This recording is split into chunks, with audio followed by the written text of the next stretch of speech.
खुलुमबाय लोगोफोर गिबियावनो नोंथांमोनखौ नैबे Btr Info Vlogs बे YouTube चेनेलाव बरायनानै लाबाय लोगोफोर दिनै आङो फर्स्ट टाइम बे Btr Info Vlogआवहाय आङो दिनै बे अपेन मोनसे केमेरायाव फैबाय लोगोफोर बे जाहैबाय मा जोंनि मोनसे ब्लग चेनेल आरो लोगोफोर मानोना जोङो बे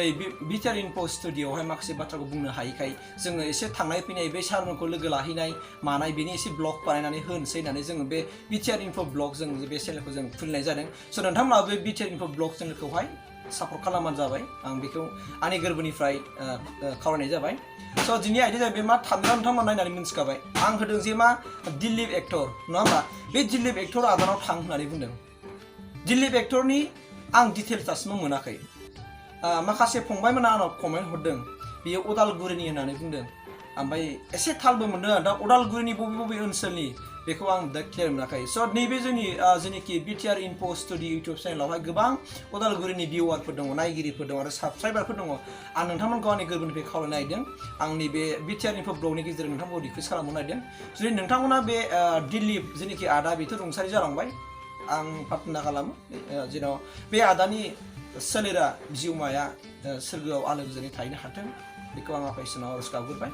दा बे दिलीप आदाया मा जानानै थैया आरो बिनि एसे न'खराव थांनानै बिनि माखासे बाय'ग्राफिखौ कालेक्सन खालामनानै लानानै फैया आदा होननानै गोबां मानसिफ्रा कमेन्ट हरनायखाय जोङो बिराद जों माने नायगासिनो दं आरोना ओमफ्राय जों माखासे सिनियर एक्टरफोरनावबो जों सोंबाय जों आदा राजस्रि एक्टरनावबो जों सोंबाय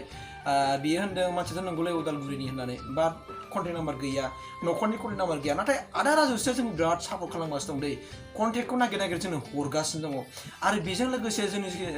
सिनियर रेडिअ आर्टिस्ट ब्रजेन जेनाखि ब्रजेन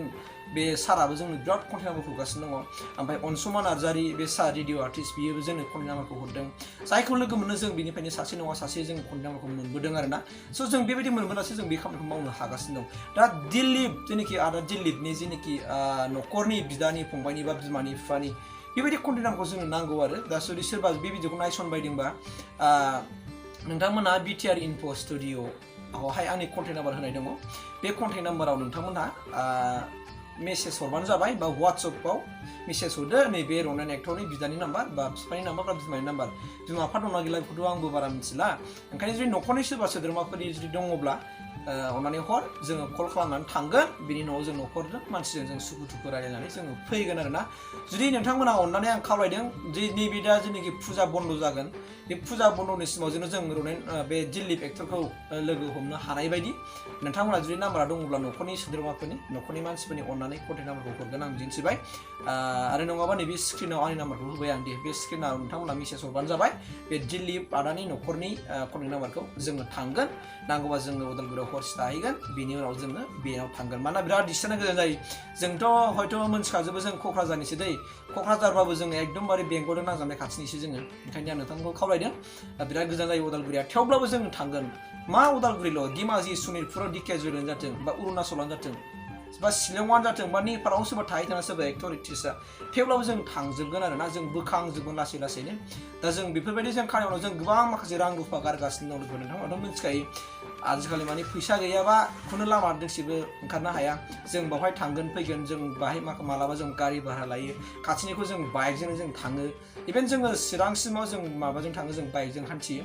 आरो जों दाखालि बाक्सायाव जेनाखि गुमुर एक्टरखौ लोगो लाहैबाय बेबो जोङो बाइकजों थांदों माने जोङो हान्थिनो हानायखौ जों बाइकजों खारो बिनि उनाव जोङो गारिजों खारो आरोना नाथाय नोंथांमोना मिथिखागौ ओरैनोथ' खारा थेवब्लाबो जोङो जिरायनानै थायाखै जों मेङाखै आरोना नांगौबा जेखि जाया उनाव जों साक्सेस जाथों होननानै जों बे खामानिखौ मावदों दा बेनिखायनो बे खामानि मावनो थाखाय जोंनो नोंथांमोननि बिराद गिदिर थुलुंगा नांगौ साफ्रोमबो बर' रायजो राजा आइ आफा आरो सिनियर आर्टिस्ट सार मेडाममोननिफ्राय जोंनो बिराद गिदिर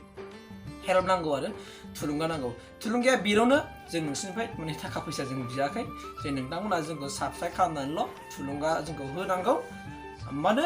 जोंनो बेबायदि थुलुंगा मोनबानो जोङो माने मावनो जों बोलो मोनो आरो साहस फैयो गोसोआव रां रुफा गैयाबाबो मावनो जों बोलो फैयो मिजिंथिदों जोंनि बर' हारिनि गेजेराव जों माबा मोनसे मावना गालांनो हागोन आं बेखौ मिजिंथिबाय बेनिफ्राय जुदि नोंथांमोना जुदि नायनानै बे दिलीपनि आदानि दिलीपनि न'खरनि नाम्बार मोनोबा अननानै प्लिज आङो खुलुमनानै बुंगोन बे स्क्रिनाव होनाय नाम्बारावहाय आंनि नाम्बार बियो बावहाय WhatsApp खालामहरबानो जाबाय मेसेजखौ हरदो अब्लानो आं कल खालामनानै माला सोलाबो लेंहरबानो जों थांगोन आरोखि स' बेखिनि खोथा होनानै आं दिनै भिडिअ बानायनायखौ एसेखिनियावनो दोनथ'बाय थेंक इउ